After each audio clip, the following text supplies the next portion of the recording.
Well, another trip, this time to Las Vegas. Not quite as exotic as Nepal, but we're going to do some corporate storytelling, and we're starting our 2-day trip into discovery. That is research, having lots of conversations with people so that we can uncover the compelling stories.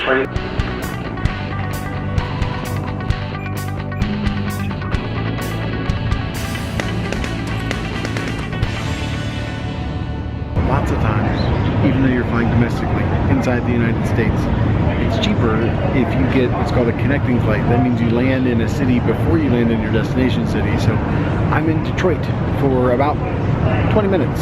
It's time to buy the new flight, and then we land in Las Vegas. Our first priority on every flight is safety.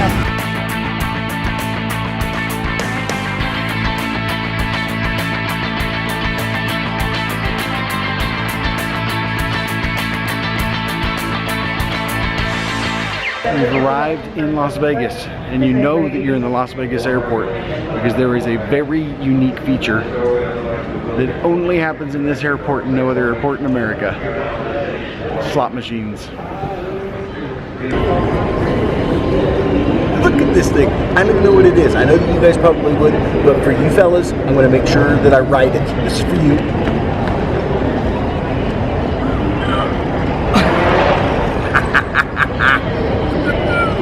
Fellas, I didn't check any baggage, but if I did, man, I'd really wonder where I could find that baggage. Don't gamble on finding your luggage. The blue tram is for the American and Delta baggage claim. The red tram is for Air Canada, Frontier, full human-sized, Sun Country, bottom animatronic projected human robot welcoming thing in Vegas. What? There's more than one of these robotic projected greeter thingies. Welcome, I'm Adam. Don't gamble on finding your luggage. Save that for the casinos. This red tram is for Air Canada, Frontier, Hawaiian, Sun Country, and United baggage claim only. Thanks, Adam. All right, on the tram, headed to baggage claim 23 where Catherine waits. From there, catch a taxi, hit the hotel, check in, splash some water on our face, and then head to dinner. Oh, I'm so hungry. So the casinos aren't the only ones with weird architecture with regard to really making it easy to get in. See how nice that and easy that is? But it's not easy to get out to baggage claim because it's tucked behind the escalators in an awkward and weird place. We'll see that again and again and again here. The hotels want you in, don't want you to leave. I guess it's true at the airport too. Catherine says she's at baggage claim 23. Poor gal's been there for an hour at least. Look how empty and lonely this place looks. And I think that I'm going to be able to sneak up with her, sneak up behind her this way. I hope this is Catherine. We're going to sneak attack and surprise her. We're going to find out if this is her or not. It looks to be. Boo! Good, how are you? I was just saying, poor thing, you've been waiting an hour here. Oh, it's okay. From what you know, are there is more sports betting around the Super Bowl than any other time of the year? It's huge.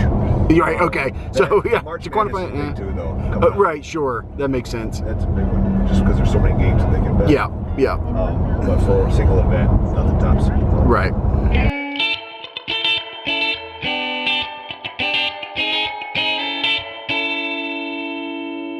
12th floor.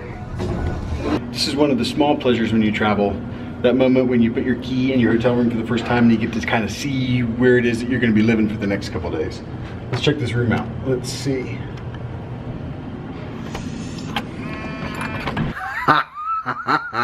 That's a rude tease, isn't it?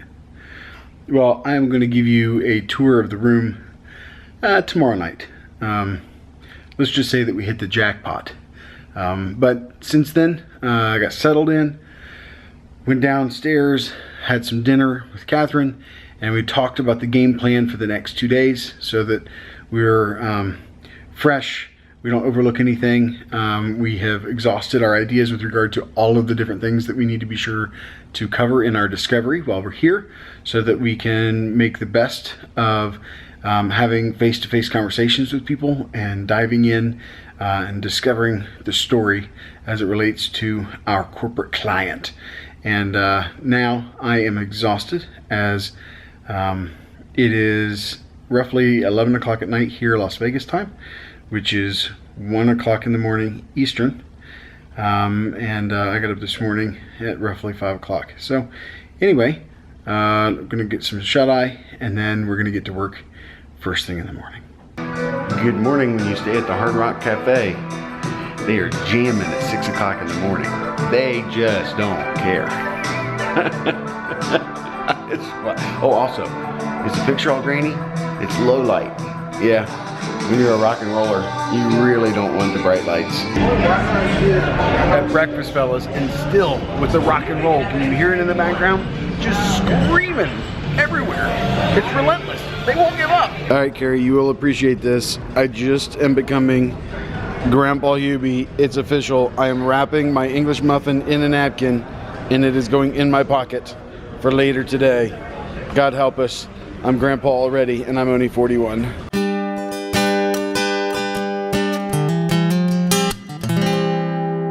So we've arrived at the office of the company where we're going to do that corporate storytelling, and I really thought that this part would be so boring that there was nothing that I would have to share with you guys. Boy, was I wrong. Look at this boardroom right here, the one behind me. Guess whose boardroom this is? It's crazy. Howard Hughes.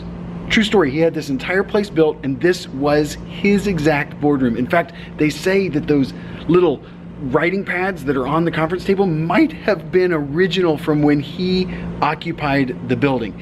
And this place, not only does it have this really weird like indoor lanai patio thing, but we're in the basement of this building, and somewhere, no one's been able to find it recently, but somewhere there is a tunnel here at this office that leads all the way to Howard Hughes's old home.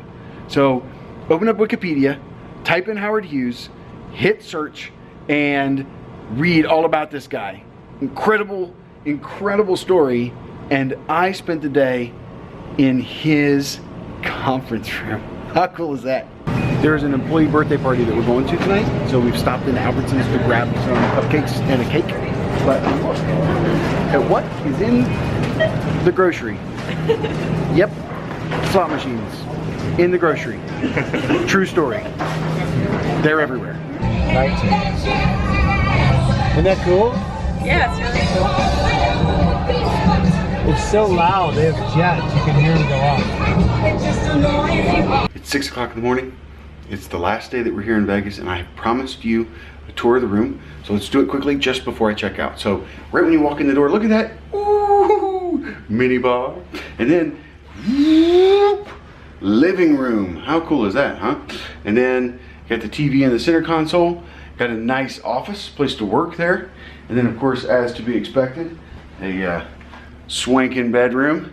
And then this is the real kicker. Check out this bathroom. Woo! Solid. Do you think Mom would love that soaking tub? I know she would. Killer little bath there with the waterfall faucet that I never got to figure out how to use. And then there you have it. The his and hers.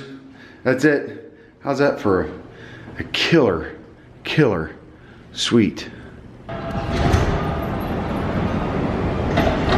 It was a really uneventful day as far as story goes relative to travel and you fellas. However, look at this nastiness.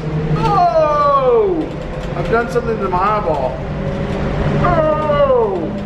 Doesn't that look scary? I'm nearly zombie-like. Oh, I've just really done something to that eye. Yuck. And now it's time to spend about 4 hours in the airport before my flight. My flight's going to be what they call a red eye. How appropriate, huh? And that means that it flies throughout the night and I lose 3 hours of time coming back to the East Coast. So I'll arrive in Cincinnati at 6:30 in the morning. It doesn't look like we're going to get much rest tonight. I'm going to find a place to camp here at the airport and get some work done until my flight arrives.